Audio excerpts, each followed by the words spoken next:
boxing. The voice of the new generation. Pull back and punches. Fighting results in yellow. Gonna do, first of all, I apologize. The reason we haven't done a show is because of me. My ass done moved into a new apartment, and this is where we're at. That's what I've been doing. We haven't got no layout, but hopefully soon we'll have poster right here somewhere, maybe another one over here, maybe another one back here, and then we'll put one in the center that we will give away to one of you guys. Courtesy of BobPaceBoxing.com. If you need any boxing posters, go check him out. Now get into the fights. Yesterday we had 4 great fights. We didn't get to predict on any of them, but we sure as hell talk about them. First one, Juan Manuel Lopez versus Daniel Ponce de Leon. Yo, Juan Man, let me just say, is a beast. He is the truth, especially after last night. I think all the opponents up until last night really was just, okay, he beat this guy. It was impressive. He's got good boxing skills. He was one of the highly most prospects of Puerto Rico in the last couple of years. But last night, it showed exactly what this kid was made of. Because I don't care who says they predicted something like that. I did not predict a first-round knockout. The devastating manner that he knocked out Daniel Ponce de Leon, just right there, just speaks volume. It speaks volume. It showed that, he is a good contender and a good fighter at the 122 division. He did what nobody expected to do to Daniel Ponce de Leon. Who in his own right is a beast himself. And it still is a beast. He just lost to a better fighter that night, yesterday, and definitely somebody to watch out for. Daniel Ponce de Juan Manuel Lopez. The next fight on that same card, Pavlik versus Lockett. Pavlik, again, everybody, they said last night, how many Lockets can you fight? You know what? I understand where they're coming at. They're coming at, well, you want to fight the top caliber type opponents. But at the same time, in the devastating manner that he did to Lockett, you can see that he's at another level in boxing now. I think his experiences with Miranda, with Jermaine Taylor, had just put him to that next level of boxing, and that's where he's at right now. And that's why you can see, how his skills superseded Lockett's skills, and he just had too much firepower for Lockett. Lockett was shorter, he had shorter arms, and just did not possess the power that, Kelly Pavlik did. Kelly Pavlik, definitely. I agree with everything he said. I'd like to see him with better opposition in that division, or moving up, like they said. Hopefully in October they can have that fight with Calzaghe that they were clamoring about. Even a fight with Roy Jones, I think, would be pretty good for Kelly Pavlik. So we'll see how that turns out. On the Showtime side, we had Carlos Quintana versus Paul the Punisher Williams. Paul Williams, what can you say about this kid? He came back from a loss. Most champions don't come back immediately from a loss and are able to get their rematch and perform at that level that he just performed. And, it was devastating. I'll be honest. Quintana just looked outclassed, out-punched, out everything. It was just too quick for me. I was expecting a little bit more and more rounds, but you know what? Paul Williams, you did what you had to do and you took care of it. I agree. I think Paul Williams went in there. He stuck to his game plan. He boxed him, kept him out more, controlled him with the jab, and then this time just landed the big punch that needed to get Quintana out of there. I still don't think Quintana's a bad fighter. And to be truthful, I'd like to see a third fight between them. He did knock him out and do what he needed to do. But still, I think a third fight there'd be, he might fight a different fight. Maybe it was a little bit too early the second time around, and maybe it might warrant a rematch. But the fact that he devastated them like that, I don't know if it warrants another fight. I think they're going to look for bigger, better things. And definitely, what I do want to see though? I want to see Margarito and Williams go at it again. That's what I really. Personally, I want to see, and maybe the winner of those two, I'm not saying that Margarito, fuck that, I'm saying it.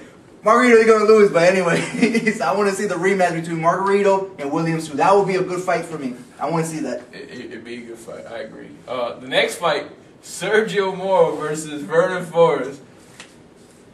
Bro, let me tell you something. I'll be honest, Sergio did something last night that I did not expect. Besides putting me to sleep throughout the rounds again, I'll be honest, I was hurting.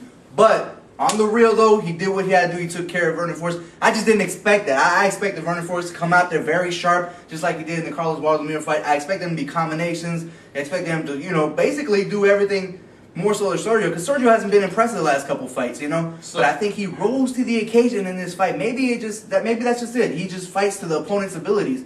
And last night, Sergio proved that he does have the ability to keep up with his opponent. Definitely, I believe that Sergio Mora proved a lot of people wrong in the division and in the news media and everybody, you know, showing that he does belong in championship status.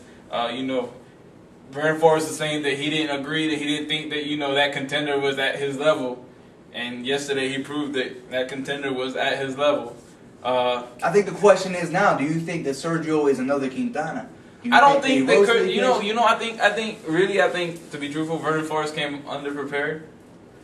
But then, at the same time, Mora, I mean, he showed what he had. You know, the first 3 rounds, I saw him pretty much all for Vernon Forrest. And then slowly the tide started turning as the fight progressed, and Vernon Forrest kind of lost wind, and there came Sergio Mora shooting up.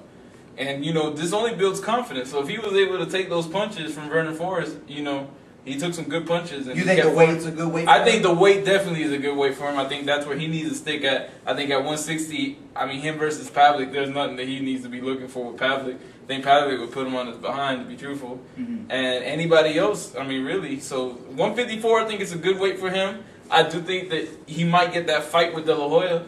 Now that Mayweather's retiring, you know, De La Hoya's at 154. He needs a belt. What better way, 2 Mexicans in Los Angeles, from East Los Angeles to fight in Los Angeles? I think it'd be a sellout fight. Staples Center, here we go, or Home Depot maybe. So I think that'd be a sellout fight. But other than that, I mean, congratulations, Sergio Mora. But it was a boring fight. Moving on, the latest news: Mayweather retiring for the umpteenth time.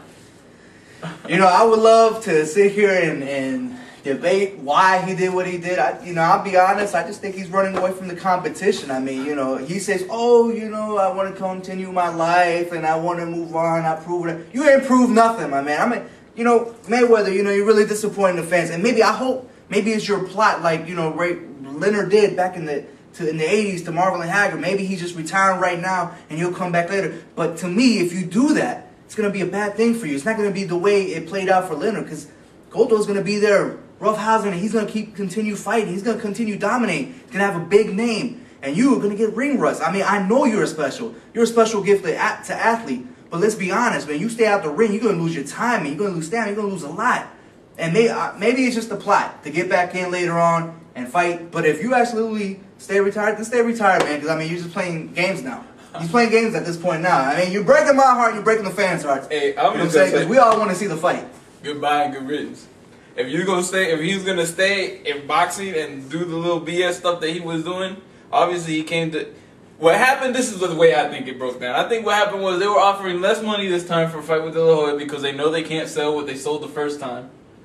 He didn't want that. He knows he ain't gonna get no more money from anybody else in boxing, so he left. It wasn't a ploy to do anything. The money wasn't right for him anymore. The money probably would be right for him in 2-3 years with Miguel Cotto. Miguel Cotto can beat Margarito. Then maybe if he can fight somebody else maybe if he beats up on De La Hoya in December in a devastating fashion, then it might, bring him back, and there might be that want for a fight again. But even then, if I was Miguel Cotto, he wouldn't need him then. To be truthful, at that point, he's not going to need him. What is he going to need by fighting Floyd Mayweather? Because then if he beats him, then Floyd, we got 2 years on Floyd. Floyd's, 31 now? Then Floyd will be 33, 34 years old. Then it's an old Floyd that he fights, and if he does beat him, there's excuses. Yeah. So, the best thing he can do, and I wish him the best in retirement, have fun, do your thing. But if you're going to stay retired, please stay retired. Don't come back to boxing. Goodbye and good riddance. Goodbye. Good riddance to bad rubbish. Hey, that's the way I feel. All right, then. And you can call it player hating or whatever. I don't care. It is what it is. It is what it is. Anyways, this is our little impromptu show because, we've had all you guys emailing us, asking us what happened, what's going on, why we haven't put out a show. Man, this is our show. We're trying to get it done. Like I said, hopefully within the next week or so, I can get more stuff put in here and put some posters up and get some seats out here, and we can make it a little, That's the old show. Like the old shows, so to speak, and, get it going, get it on and popping, a weekly thing again.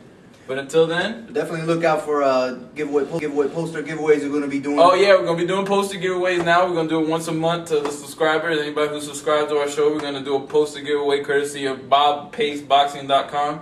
He was very fortunate enough and nice enough to give us posters so that we can give away here on this show. So, and if anybody saw any posters that you liked on our show in the past, all of them can be found at BobPaceBoxing.com. Go check him out. Anybody else we need to shout out? Blood Advocate, what's up? Yeah, all our fans, man. Appreciate everybody the love, that's man. been coming through. Tone, what's up? Don. I mean, there's a lot of guys out there that have been, asking, why we're in a hiatus, and we appreciate the love, definitely, and this is why we do the show. We do it all for you guys, so thanks a lot for everything. And this is Pound for Pound Boxing, The voice of a new generation. Pull back, no punches.